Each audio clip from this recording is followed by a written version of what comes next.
Muy bien, capítulo 23 de Primera de Samuel. El sermón de hoy se titula Confiado y fortalecido en Dios. Escuche, confiado y fortalecido en Dios. Este capítulo está permeado de esos dos conceptos. Confiado y fortalecido en Dios. Juan Hus, cuando fue sentenciado por el Papa a ser quemado vivo, dijo en la cárcel: ¿pueden matar al ganso? En la lengua nativa de Hus, ganso, Hus quiere decir ganso. Pero dentro de 100 años aparecerá un cisne que no podrán quemar. Juan Hus es uno de los precursores de la Reforma, son los pre-reformadores. Mientras caía la nieve y el viento helado aullaba como una fiera alrededor de la casa, nace ese cisne. Y son los primeros párrafos del capítulo que resume la vida de Martín Lutero en un libro que se llama Biografía de Grandes Cristianos, de Orlando Boyer. Entonces, en esa casa nace ese cisne, en Eisleben, Alemania. Al día siguiente, el recién nacido fue bautizado en la iglesia de San Pedro y San Pablo. Y como ese era el día de San Martín, como buen católico, el pequeño recibió el nombre de Martín y su apellido Lutero.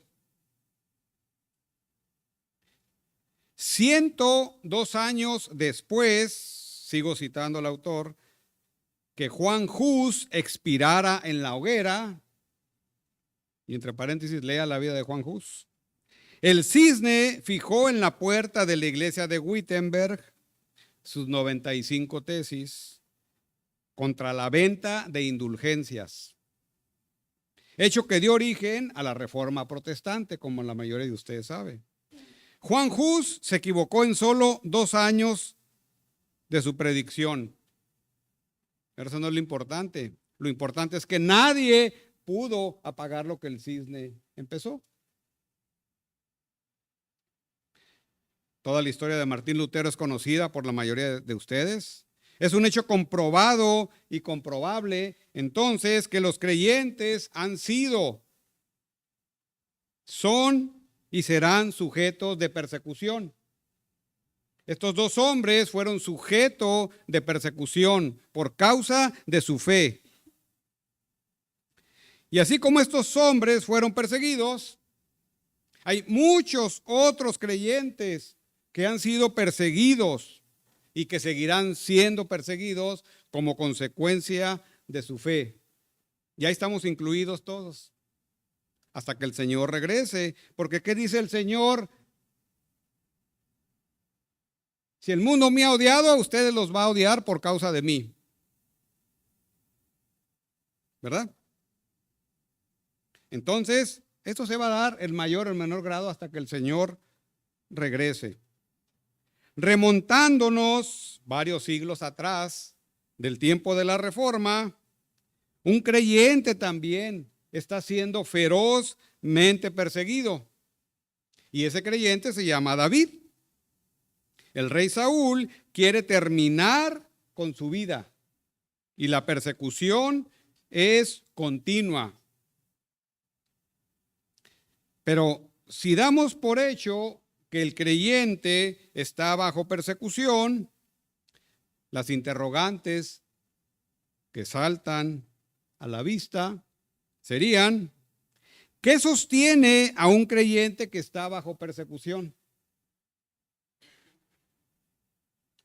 Si usted lee el libro de la vida de los mártires cristianos de John Fox, uno se pregunta, ¿cómo esos hombres pudieron sostenerse en su fe, sufriendo las atrocidades que solamente la mente del infierno pudo haber sido capaz de concebir?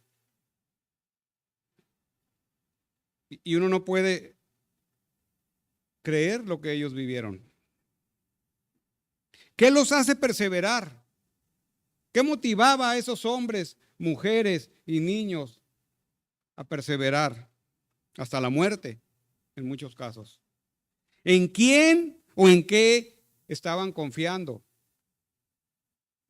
¿Qué lo impulsa a ese creyente a seguir adelante hasta el fin? ¿Qué impulsó a Juan Hus hasta llegar a la hoguera y nunca retractarse de su fe? ¿Qué impulsó a Martín Lutero en la mera boca del lobo a mantenerse firme en lo que él había descubierto en la Biblia, en lo que el Señor le había revelado, su tesoro más precioso, la salvación en Cristo solo por fe? ¿Qué sostiene a estos hombres? Para responder a estas interrogantes, entonces es necesario acudir ¿a dónde? A la Biblia. De tal manera que el pasaje que hoy tenemos ante nosotros nos ayuda de alguna manera a resolver esas interrogantes de estos hombres valerosos que se sostuvieron hasta el fin. Ahora, es posible que no estés bajo persecución como estos ilustres instrumentos de Dios. Es posible que no estés sufriendo ese tipo de persecución. Que Dios nos guarde. Pero puede ser que pases o estés pasando por otro tipo de momentos difíciles en tu vida como creyente. ¿Qué estás viviendo hoy en todos los ámbitos de tu vida? Y la última pregunta es, ¿cómo respondes ante eso? ¿Cómo va tu corazón ante eso? ¿A dónde te guía tu corazón ante eso? Bueno, este pasaje, entonces, modela 3 verdades fundamentales. ¿Qué es lo que podemos aprender de Dios a través de la vida de David y Saúl? Particularmente David. 3 verdades fundamentales con relación a confiar y fortalecerse en Dios. Para cuando las circunstancias de tu vida como creyente te abrumen, te presionen, te desanimen, incluso pudieras estar bajo persecución de una u otra manera. Entonces hay que tomar nota de estas 3 verdades fundamentales que aprendemos a través de la vida de David. La primera verdad fundamental es confía y fortalécete por medio de la palabra de Dios. Guarde ese Isaías 49:15.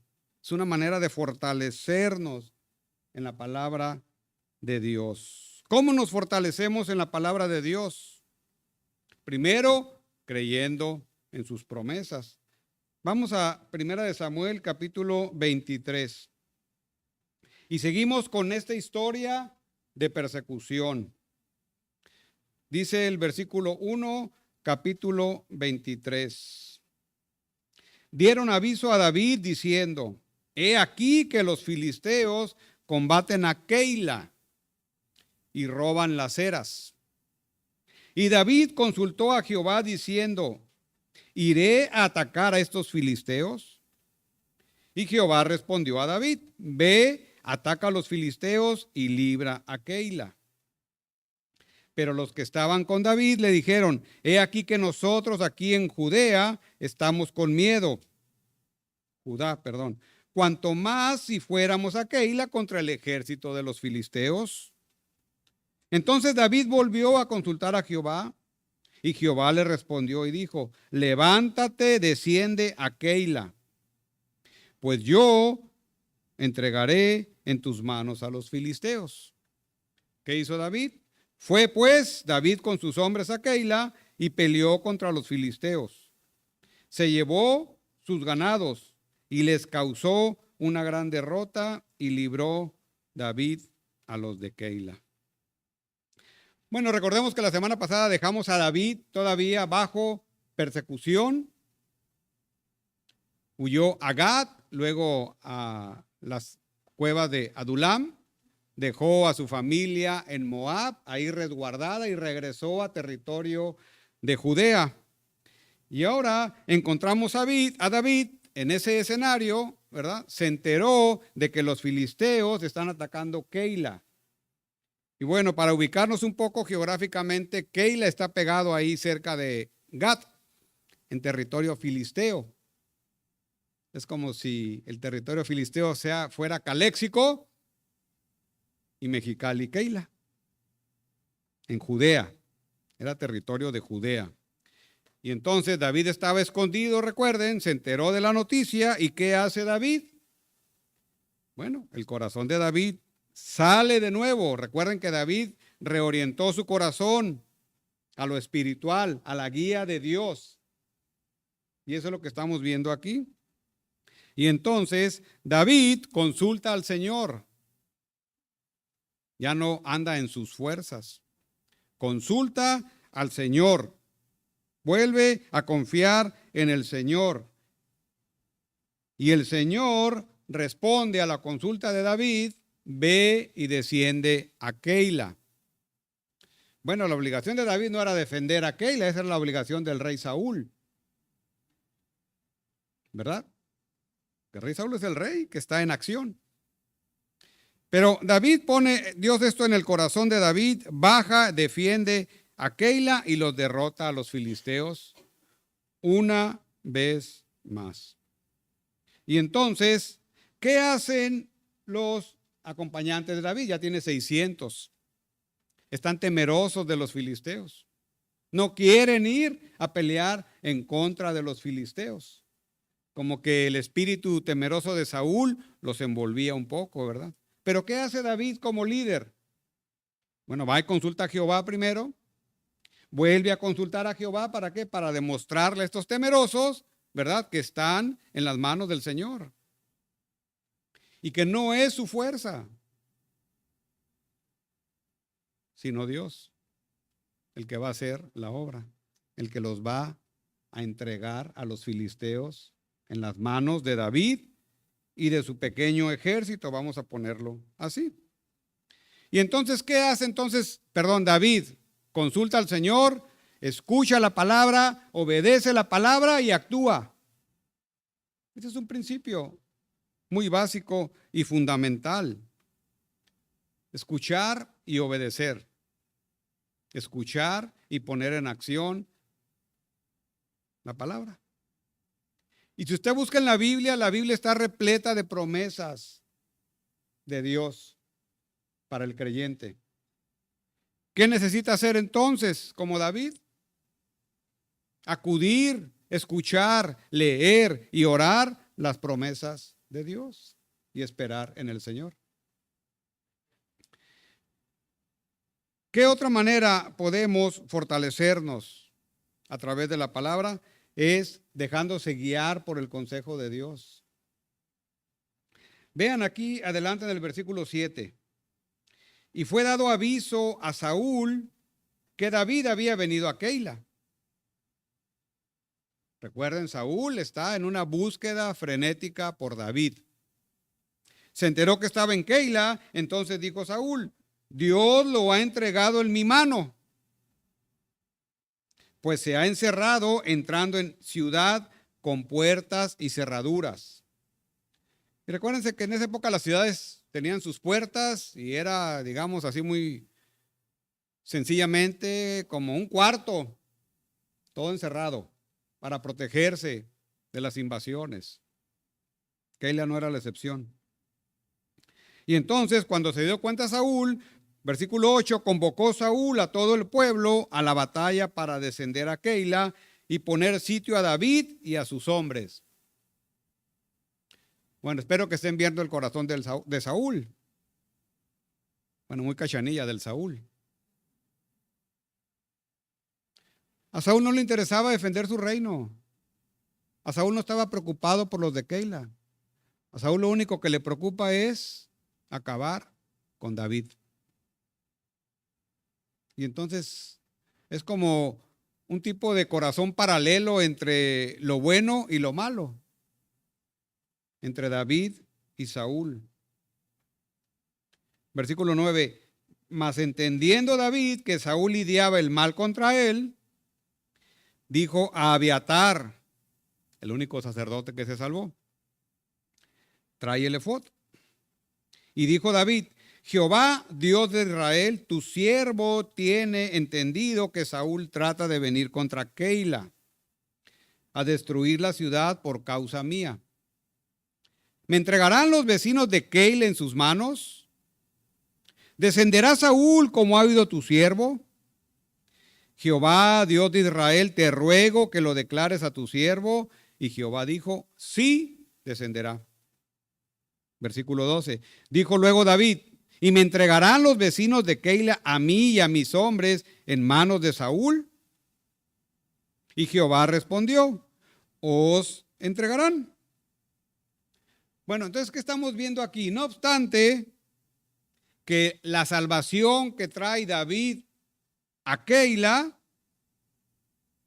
parecía ser que los habitantes de Keila tenían más temor a Saúl que a los propios filisteos. Y entonces David, ¿verdad?, se da cuenta de que no solo Saúl va detrás de él, sino que va a ser motivo de traición. Los mismos que lo deberían de haber cuidado y protegido por haberlo salvado son los mismos que lo querían entregar por temor a Saúl. Tal vez hay otras razones. Pero aquí vemos ingratitud también. Así que, ¿qué hace David? No confía en su propia fuerza, consulta al Señor. El efod es una vestimenta que estaba dedicada principalmente al sacerdote principal, después lo usaron los demás sacerdotes, y era un instrumento que se utilizaba para entablar comunión con Dios. No se sabe mucho más del efod, pero era imprescindible en ese contexto que el efod estuviera con David, porque era una manera de cómo Dios lo iba a guiar. Era una manera de cómo él podía consultar directamente a Dios y recibir guía y consejo de Dios. Y entonces aquí vemos un ejemplo de este efod, que es un pectoral que se ponía el sacerdote, y esa era su función. Aparte de ahí, no se sabe mucho más. Pero al final aquí lo que importa que es la confianza que David tiene de nuevo en Dios. Es la manera como como David consulta a Dios antes de tomar una decisión. Es la manera como Dios le hace saber a David que estos ingratos de Keila lo quieren entregar, que Saúl viene tras él y él está encerrado en la ciudad. Y entonces Dios le revela el plan de Saúl y bueno, astutamente David toma las providencias necesarias y sale de la ciudad. Y bueno, es la manera como se salva. Es la manera como Dios lo salva de nuevo a David.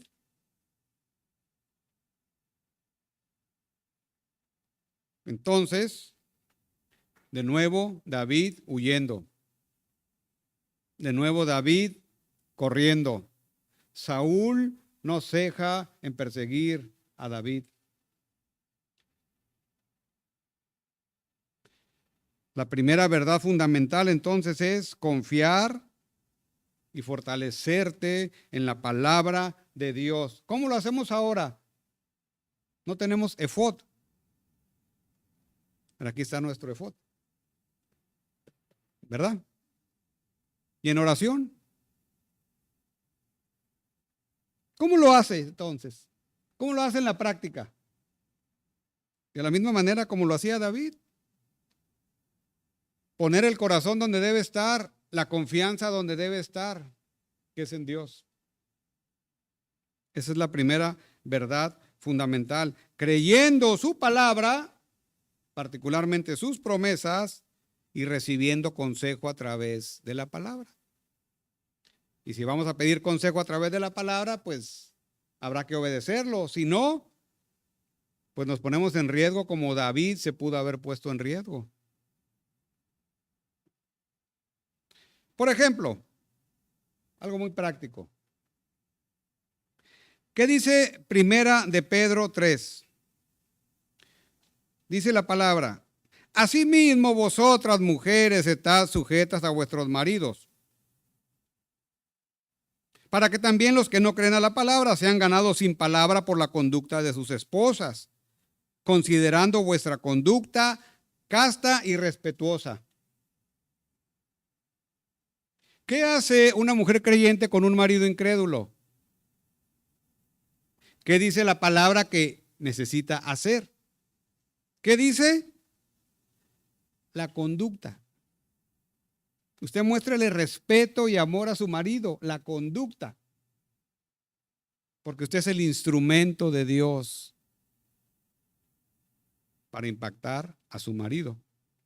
Pero aquí ¿de qué habla? Esposas, conducta.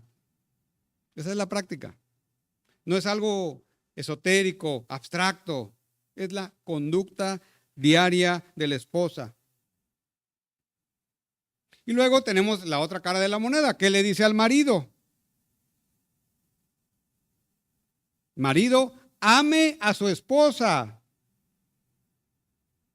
como Cristo amó a la iglesia. O sea, ese se llama sacrificio. Bueno, es que tú no conoces a mi esposa,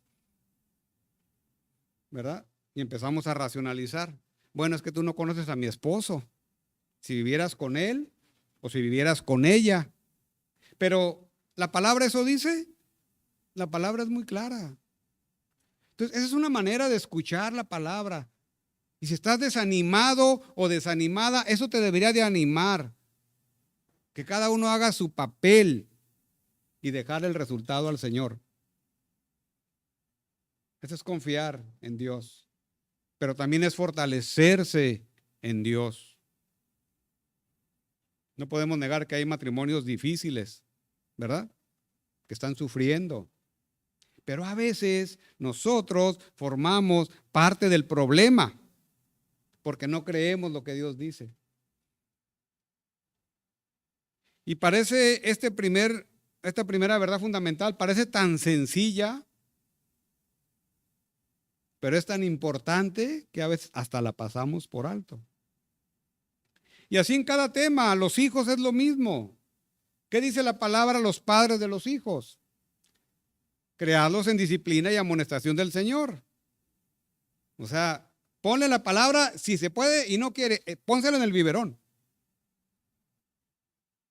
O en la soda. ¿Verdad? Es estarlos enseñando la palabra. Y no despertarlos a ira. Y volvemos a lo mismo. Es que no conoces a mi hijo, a mi hija.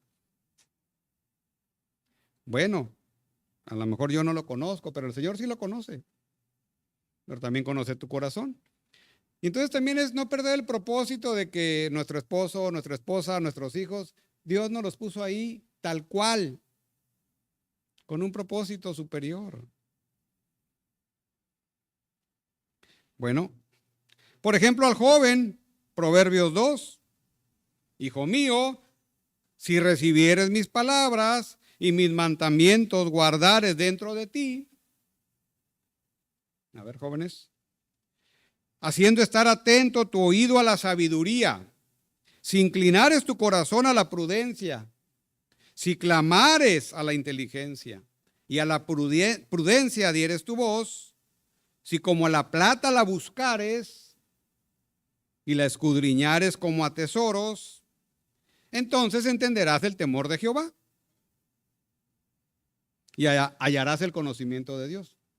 ¿Dónde andan buscando el conocimiento? Pues en las redes sociales, en la amiguita, en el amiguito, ¿verdad? Con todo respeto, ¿qué sabiduría puede tener una niña o un niño? Pero son realidades que vivimos en nuestras familias. Entonces, ¿qué tiene que hacer el hijo? Escuchar la palabra de sus padres. Se asume que sus padres los están creando en disciplina y amonestación del Señor. Entonces es un todo. Son ejemplos muy prácticos de lo que vivimos en nuestras realidades diarias, de principios que podemos derivar simplemente de escuchar, obedecer la palabra y ponerla en práctica. Y que Dios se encargue de lo demás. Descansemos en el Señor. ¿Qué dice el Salmo 1? De todos conocido,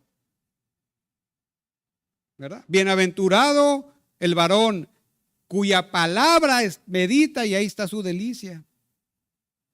O sea, lee la palabra, la trae ahí en la mente, se deleita en ella, se la ora al Señor. ¿Y qué promete el Señor? Fruto. Fruto. O sea, en la vida del creyente no hay otra manera de dar fruto. Es solamente ahí a través de la palabra, a través del estudio personal de la palabra en oración. No hay manera de dar fruto. Porque eso es lo que dice el Salmo 1, ¿verdad? Meditas, tienes la palabra, estás sembrando y das fruto. ¿Quiere dar fruto? David dio fruto, ¿verdad? Dio fruto de vida porque se salvó al escuchar la palabra del Señor y ponerla en acción. Bueno, como ven, parece un principio demasiado fundamental, pero es tan importante entender que podemos ser y estar confiados y fortalecidos simplemente a través de la palabra,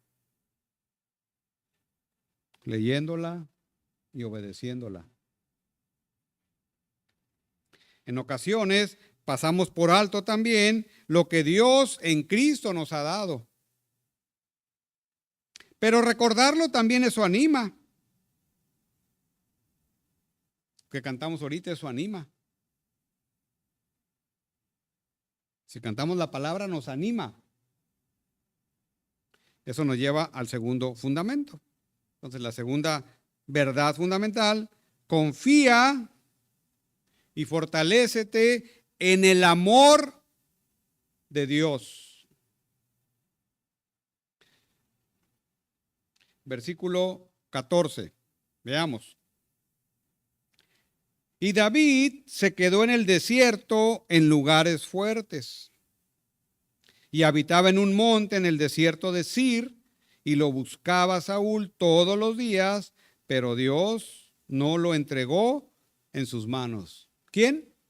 Dios. David se quedó en el desierto. Entonces, se quedó en el desierto, en los lugares fuertes.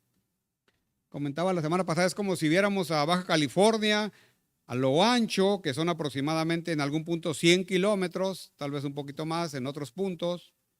Y David vaga en medio de la Baja California en los lugares fuertes. Se esconde en la Rumorosa, pues, donde no puede ser encontrado. ¿Sí? Sí, para ubicarlos geográficamente. Es la tierra de Judea. Pero está ahí, en esa zona, donde hay muchas cuevas, montañas, colinas. Pues es un lugar excelente para protegerse, para cuidarse. Versículo 15. Viendo pues David que Saúl había salido en busca de su vida, se estuvo en Jorés, en el desierto de Sif. Entonces ahí está en el desierto. Quiero que se imagine un poquito las condiciones en las cuales estaba David y sus 600 hombres en el desierto, bajo persecución. Entonces, ¿cómo te puedes fortalecer y confiar en el amor de Dios?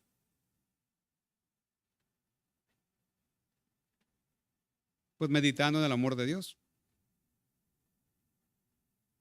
Eso debería animarte a perseverar. Y es lo que está haciendo David. Dios no lo entregó. Animarte. David sale de Keila y huye a la región central de Judea entonces, donde hay diversos lugares, como ya comentamos. La búsqueda frenética de Saúl continúa. Pero David, a pesar de todo, persevera. Ya lo ha salvado Dios. Él tiene en su mente el amor de Dios, el cuidado de Dios, el amor de Dios manifestado ¿en qué? En protección para David.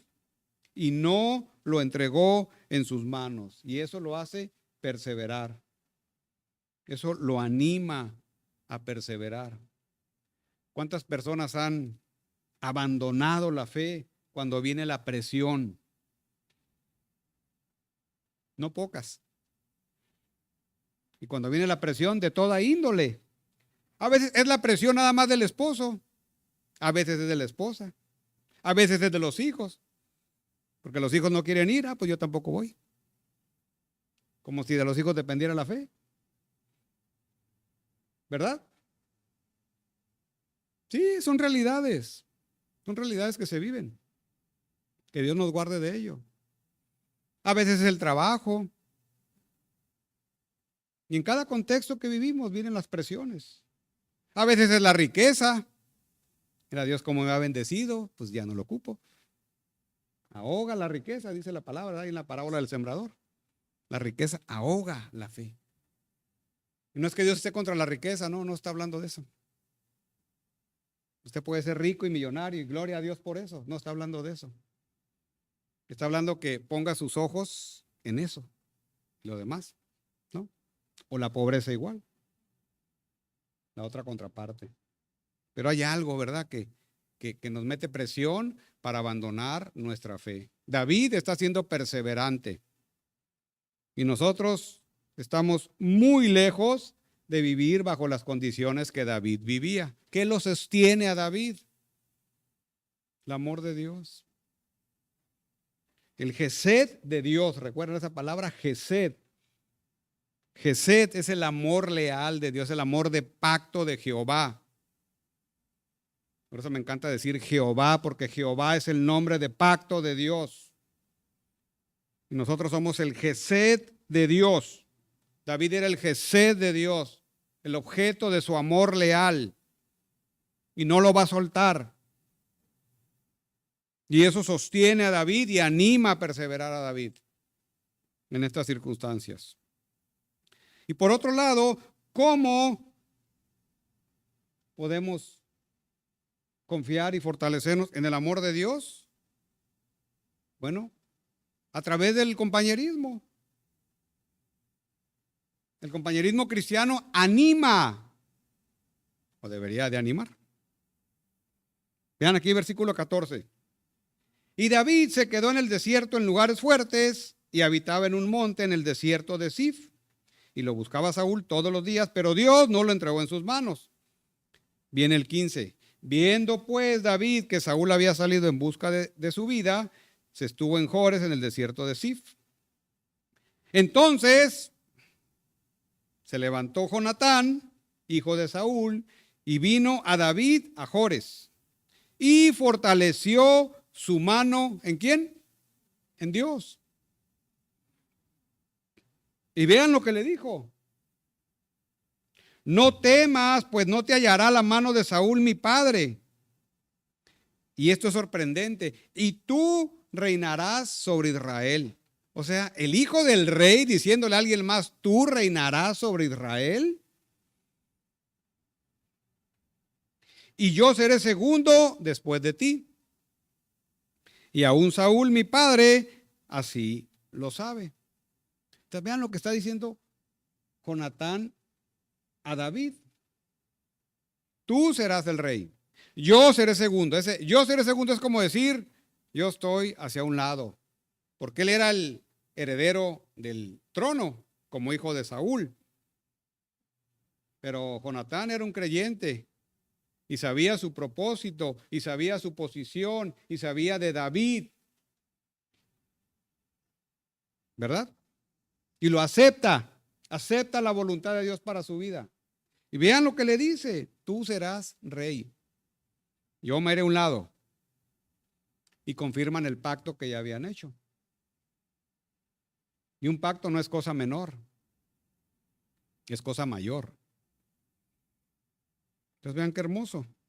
Entonces, ¿qué se está modelando aquí? El compañerismo.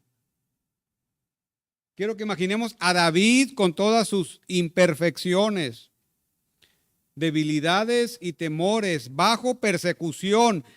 Llega otro creyente y ¿qué hace? Lo anima.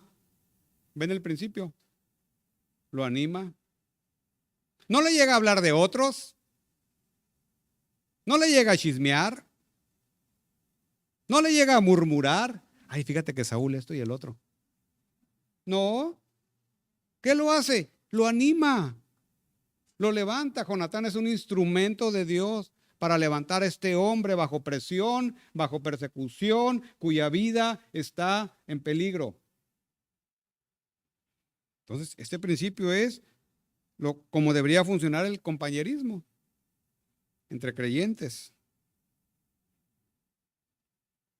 Dios pone en el corazón de Jonatán a ir a buscar a David, y David estaba jugando su vida,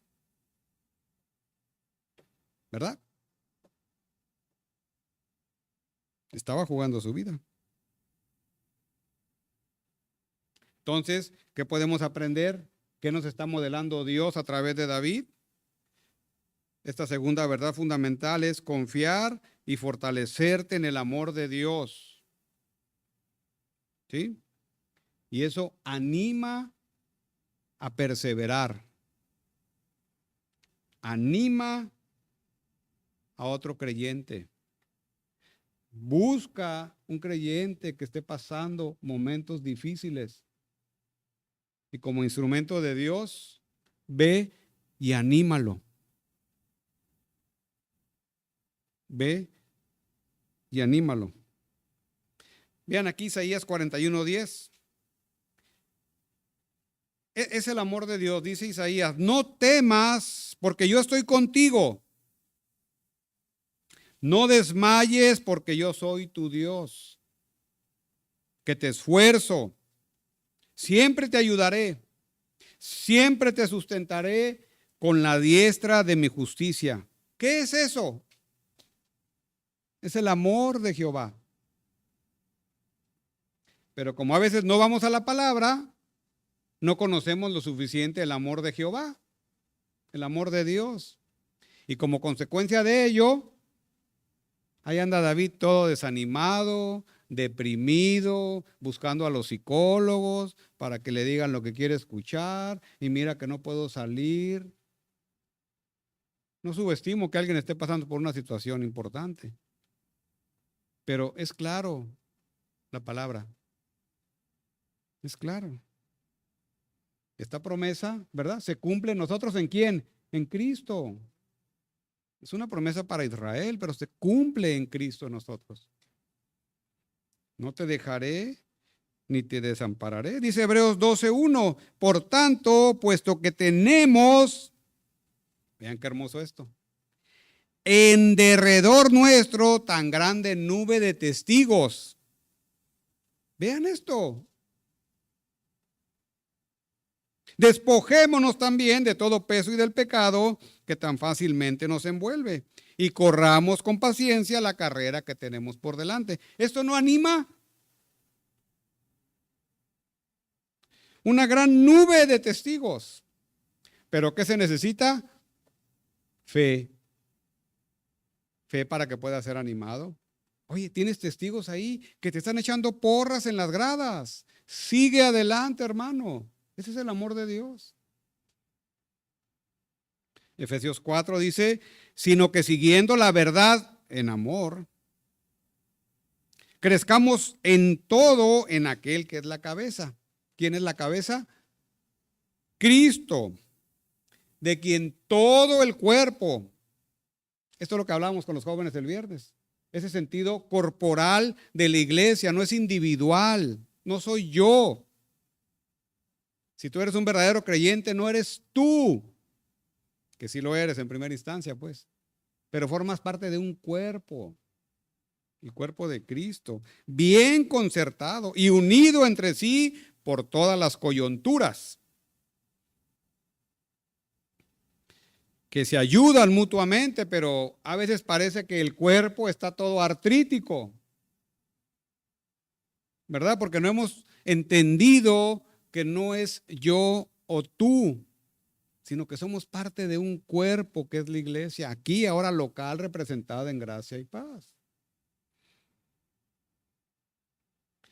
Según la actividad propia de cada miembro, recibe su crecimiento para ir edificándose en amor. Entonces, otra manifestación de amor para animarte, ¿cuál es? El cuerpo de Cristo, con su cabeza. Eso debería de animar. Hoy no estoy solo. David, no estás solo. Dios está detrás de ti. Mira, te acaba de mandar a Jonatán.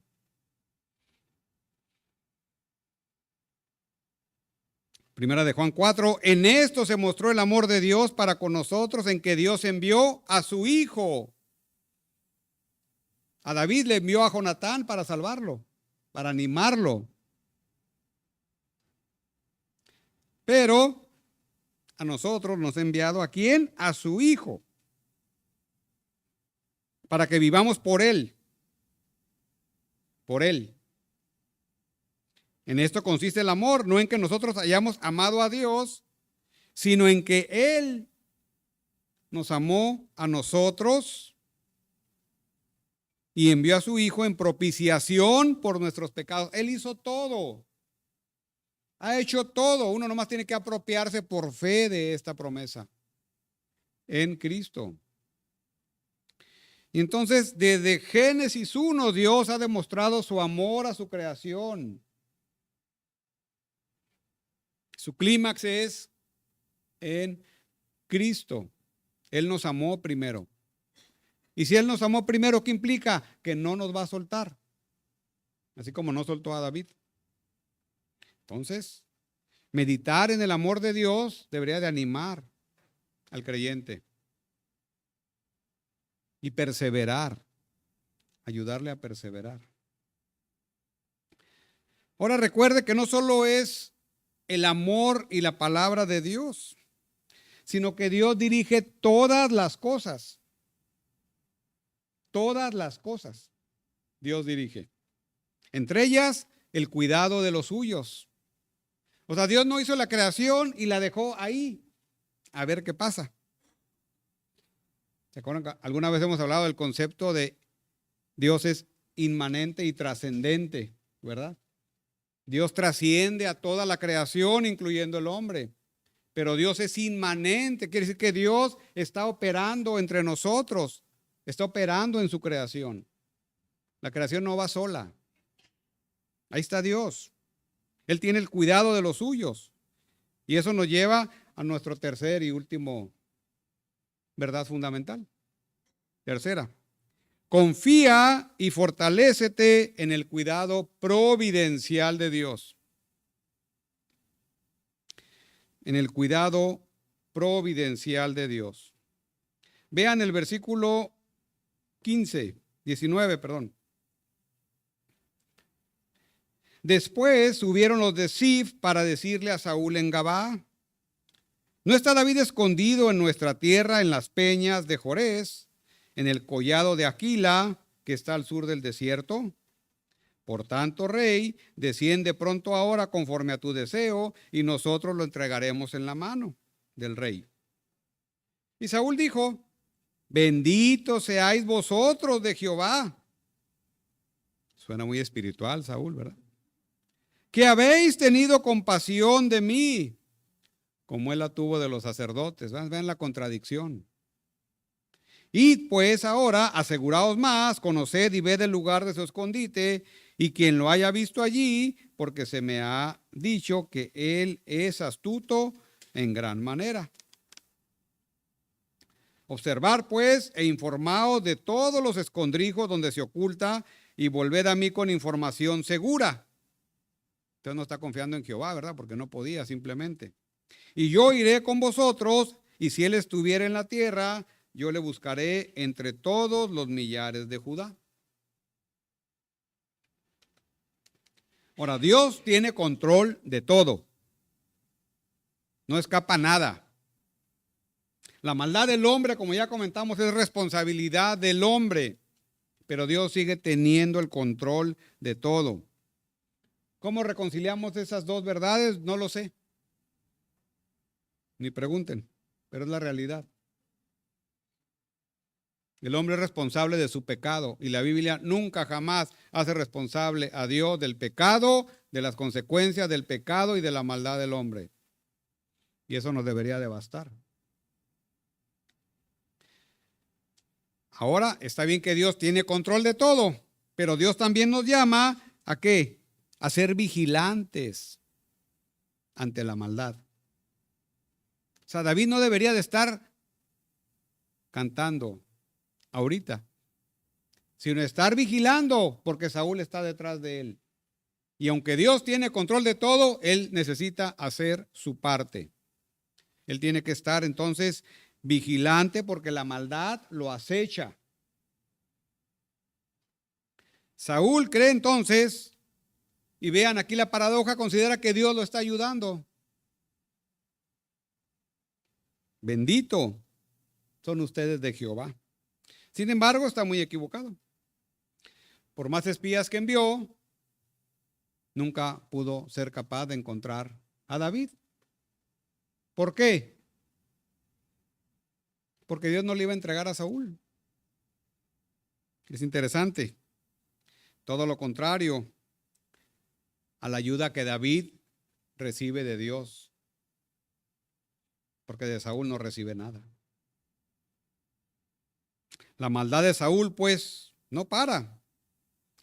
Quiere acabar a toda costa con David. Pero no se ha dado cuenta que, como dice Pablo, está dando golpes al viento. Como dice el Señor ahí en Hechos 26:14, dando coces contra el aguijón. ¿No se ha dado cuenta?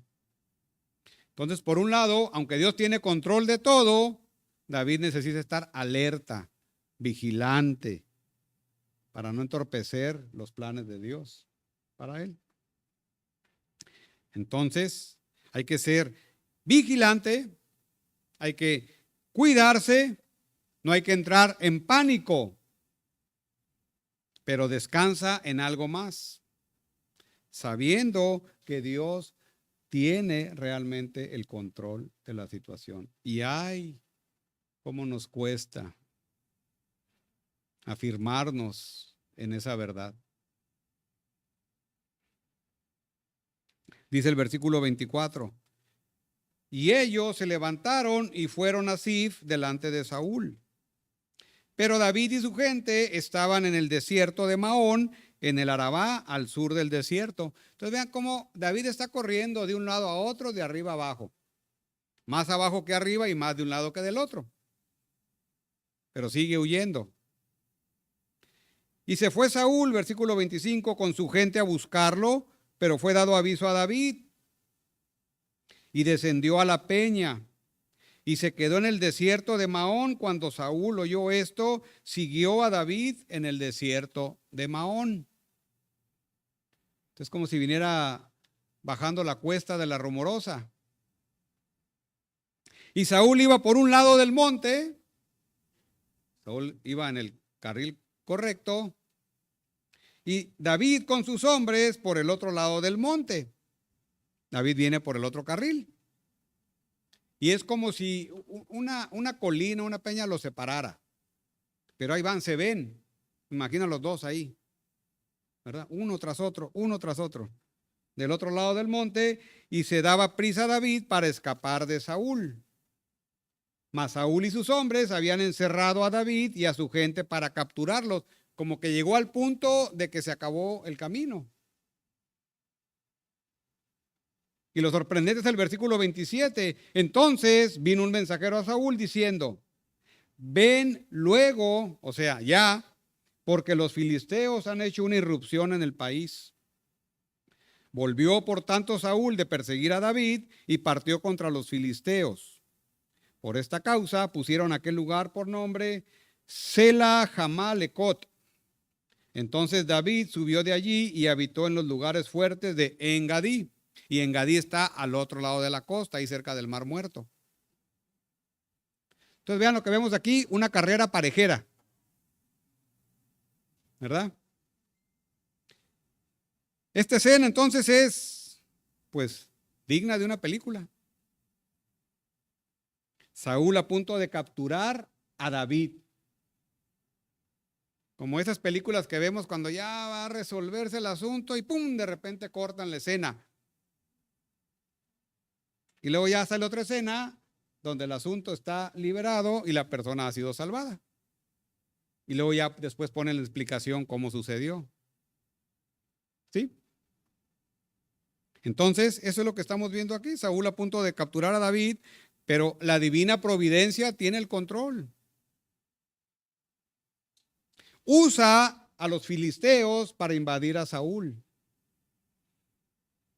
Y este se vio obligado a retirarse para defender su reino de la invasión filistea. Bueno, y la pregunta es, ¿por qué cuando fue a Keila no fue a defender Keila? ¿Y por qué ahora sí? Pues no lo sé.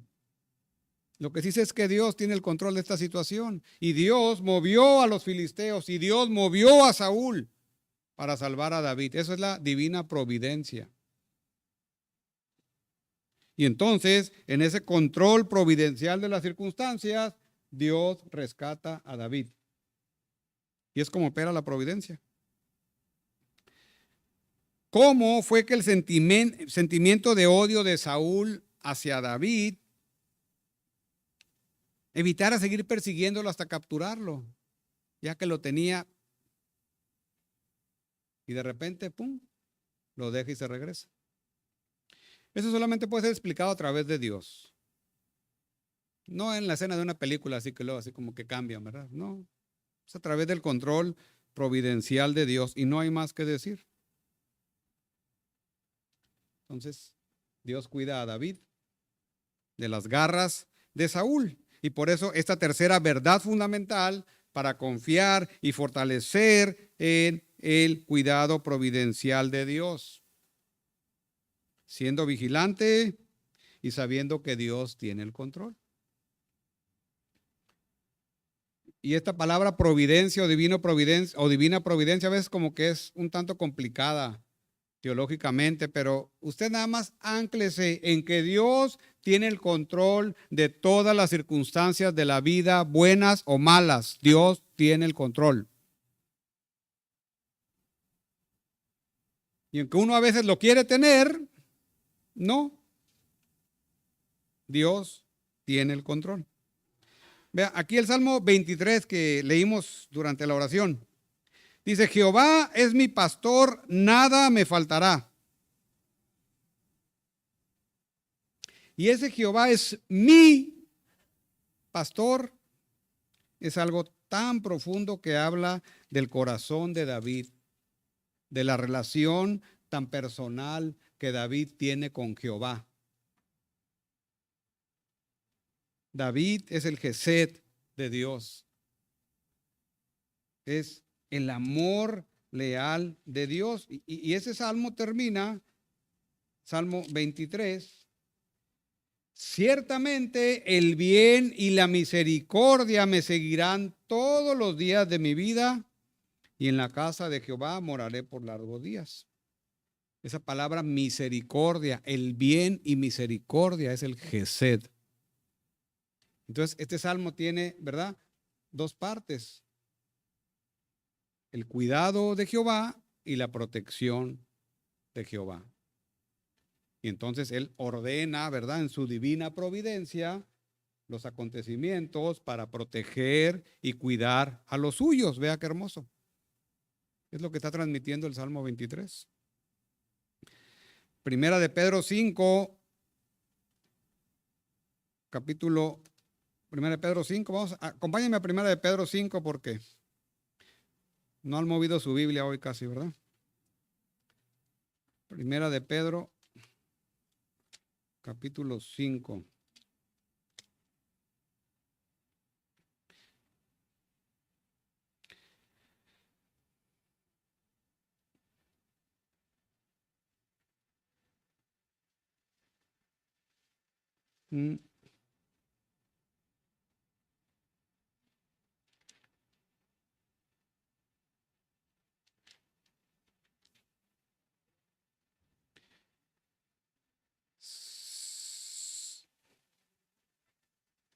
Dice el versículo 6, ¿ya están ahí? Humillaos, pues, bajo la poderosa mano de Dios para que los exalte cuando fuere tiempo.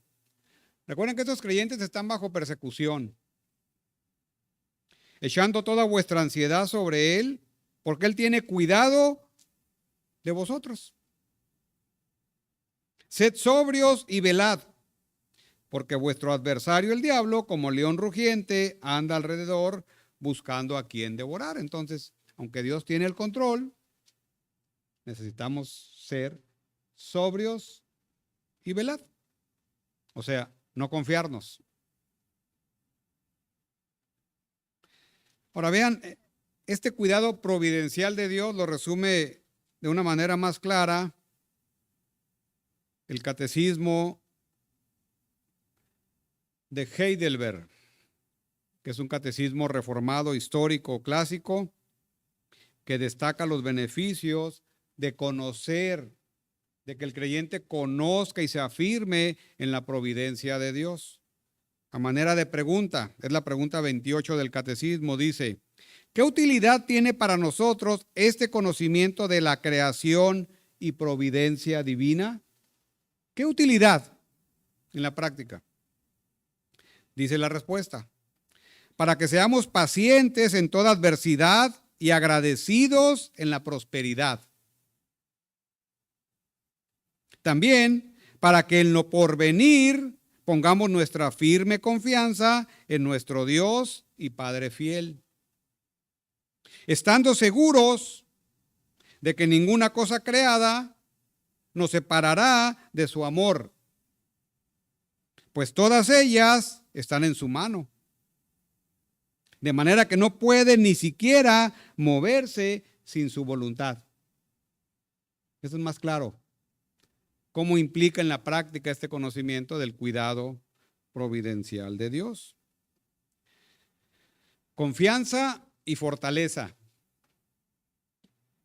en la palabra de Dios, en el amor de Dios y en el cuidado providencial de Dios.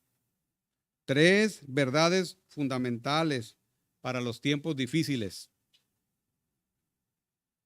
Ahora, permítame cerrar con una anécdota a manera de ilustración de este punto principal. El capitán Félix Sparks fue herido de un balazo en el hígado en el frente de guerra italiano durante la Segunda Guerra Mundial. Es llevado a la base de operaciones por allá en el norte de África para su tratamiento médico. Fue curado y se le dio la orden de regresar a su país, a Estados Unidos. Para él, la guerra había terminado, según la orden médica. ¿Cuántos soldados no hubiera querido estar en su posición? Me regreso a casa. Sin embargo, era tanta la responsabilidad que este capitán sentía por su batallón de soldados bajo su cargo, que había dejado en el frente de guerra en Italia, que en lugar de tomar el avión para regresar a su casa con su familia, con su esposa y su bebé, decidió regresar al frente de batalla para seguir guiando a su batallón. ¿Cómo entendemos esa decisión? Solo alguien que ha estado en una guerra pudiera entender algo de esto, pero yo no lo entiendo. Cuando su batallón de soldados que estaban en el mero frente de batalla, todavía seguían en Italia, lo vieron llegar, lo vieron que se unió de nuevo a ellos. Y entonces en las escenas deja entrever, ¿verdad?, la sorpresa de ellos. No solamente la sorpresa, sino percibieron el cuidado, la responsabilidad y hasta el amor que su capitán llegó a sentir por ellos. Ahora, es de considerar que este batallón se llamaba la compañía J. que en inglés es la inicial de jail, cárcel. Este era un batallón de Oklahoma de solamente soldados mexicanos que vivían en Estados Unidos en esa época e indios nativos americanos. Y entonces no los querían en el ejército. Como consecuencia de ello, de sufrir racismo y otras situaciones, estaban en la cárcel. Entonces, cuando este capitán llega ahí al fuerte, su superior le dice, te vas a encargar de tal compañía. Y bueno, él acepta. No sabía quiénes eran. Pero cuando les contaron la historia, este capitán fue por ellos, los levantó, los sacó de la cárcel, los entrenó y los llevó a la guerra. Y fue el mejor batallón de tiro de ese fuerte. Y obviamente ellos estaban agradecidos. ¿Por qué? Porque este capitán, güero, alto, anglo, les restituyó su dignidad. Entonces, cuando lo vieron regresar, pues obviamente se inspiraron en su capitán. Confiaron y se fortalecieron de su capitán. Al grado que la mayoría de ellos dio su vida en ese batallón. Entonces, a pesar de la adversidad que ellos vivieron en el fuerte y en la guerra, el accionar de este capitán los inspiró a tal grado que dieron su vida por su país, aunque su país no los quisiera. Amado hermano, bueno, tenemos un capitán que es inspirador, ¿verdad? Es una historia inspiradora. Pero nosotros tenemos todavía otro capitán, en el sentido superlativo, más inspirador. Y puedes acudir a él. Él ha demostrado y ha mostrado su ejemplo, su vida entregada, su sangre derramada en la cruz, que es posible caminar hasta el final, solamente de meditar esa verdad, fortaleciéndote en el poder de Dios en Cristo. En los momentos entonces más difíciles de tu vida, como creyente, aférrate a Él a través de su palabra, en oración, confiando, fortaleciéndote y obedeciendo. Aférrate a estas tres verdades fundamentales que Dios nos acaba de modelar en la vida de David. Aférrate hasta el final, porque a veces la presión es demasiada. Volviendo con nuestro personaje del inicio, Lutero. Cito al autor: cuando el nuncio del Papa exigió a Lutero que se retractase ante la augusta asamblea, o sea, en su juicio, Lutero respondió: si no me refutareis por el testimonio de las Escrituras o por argumentos, puesto que no creo ni en los papas ni en los concilios, y siendo evidente que muchas veces ya se engañaron y se contradijeron entre sí, mi conciencia tiene que acatar la palabra de Dios. No puedo retractarme ni me retractaré de nada, puesto que no es justo ni seguro actuar contra la conciencia. Este hombre tenía la conciencia impregnada de las verdades de Dios. Y finaliza: Dios me ayude. Amén. ¿Qué sostuvo a Martín Lutero?